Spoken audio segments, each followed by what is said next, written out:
It is amazing the big difference between what we study in the schools about the water cycle and the reality.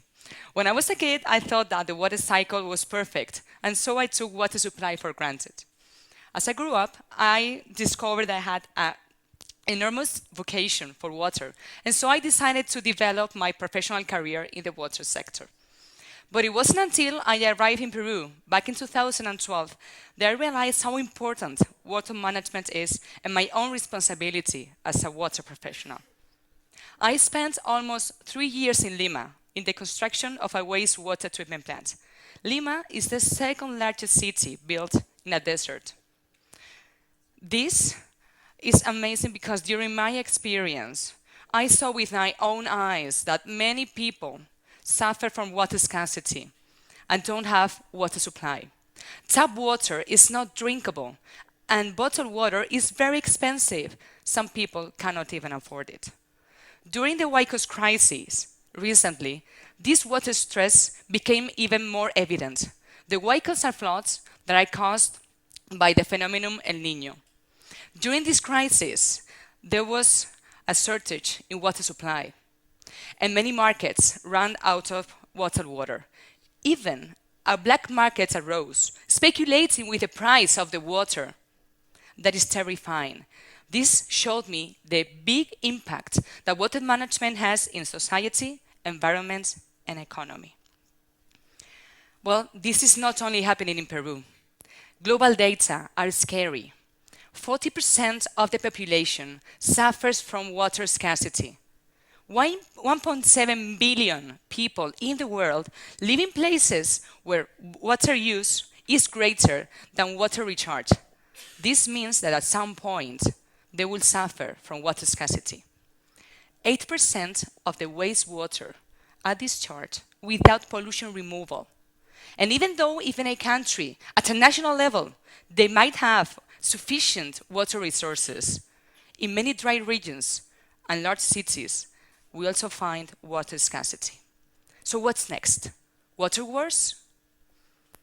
Well, luckily, in 2015, the United Nations agreed an agenda for sustainable development with 17 goals. Goal 6 is to ensure water supply and sanitation for all. And going further, there's a strong commitment to increase water use efficiency across all sectors and to ensure sustainable water supply for everybody. I want to highlight these two words, sustainability and efficiency. The traditional water cycle is linear. It comprises water catchment, treatment, distribution, use in the city, collection, wastewater treatment, and finally, water discharge. As you can see, this is linear because the points of origin and the final one are different and can create an imbalance. What if I told you that by just adding a new step, we can make this process circular around the cities where the use of the water is very stressed? This is water reuse. Reclaimed or reused water is converting wastewater into water that can be used for other purposes. Purposes such as irrigation of parks or even agricultural irrigation. This means increasing the food security in these regions and also lowering the consumption of fertilizers. Recycled water can be also used in industries. This is great because we lower the water footprint in the process. So this is sustainability in industries. We can also use this recycled water for recreational uses such as golf course irrigation that at the same time is increasing tourism in these regions and creating employment. Also, we can use the recycled water to recharge aquifers because many aquifers are being very stressed.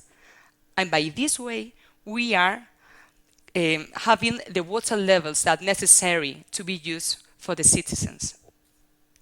Finally, yes, we can use water, reused water to drink.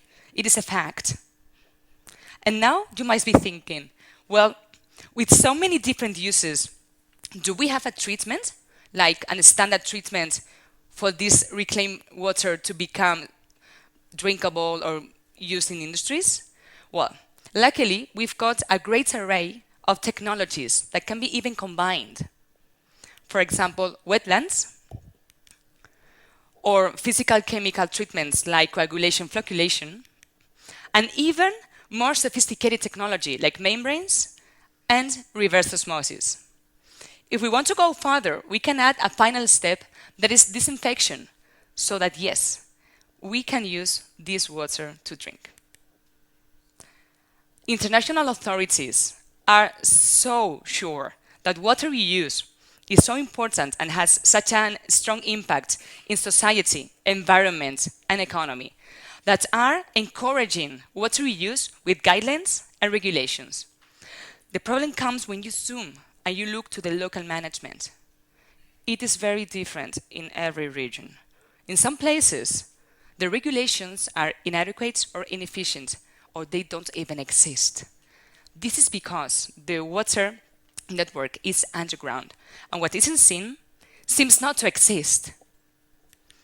Under this sewer cover, we've got thousands and thousands of kilometers of pipes under our feet.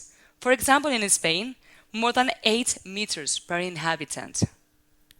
And the worst of all is that wastewater discharge is far from the cities. We don't see it, so if we don't see things, we don't care for them. What do we need? And what is the solution? The solution is is to communicate the public and the stakeholders how important it is water reuse. Because we, the people that consume the water, are the voters, and we choose the governments, and the governments implement the plans and the regulations that we demand. Without demand, there will be no offer. Let me give you some figures to see if I can finally convince you. For example, if an average city decided to reuse all of the wastewater that produces, it would lower the freshwater needs by 60%.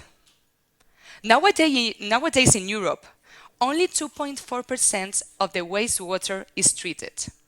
With a stronger regulation, we could multiply this figure by 6 in 2030. This would mean the supply in Spain of water for 1 year and a half. But let's be more ambitious. If in Europe, we would be able to reuse all of the wastewater that is produced in 1 year, we could feed Spain with water for 10 years. Isn't that amazing? It is so powerful, water reuse for everybody. Well, luckily, there are some cases of success, like the Atotonilco plant. It was recently built in Mexico by the consortium CCVM with the leadership of Acciona Agua. It is the third biggest wastewater treatment plant in the world and the first one to be erected in one stage. The commissioning started in 2016, and the objective is to treat 1,000 cubic hectometers of water for irrigation of crops. This quantity of water would be the water we use in Spain in 1 year, the 25%. And what is best of it is that it has an impact in the lives of 10 million people that by chance happens to be the population in Lima. With just one plant, we can enhance the lives of the same population in Lima. So yes, this gives me hope. And I have a dream.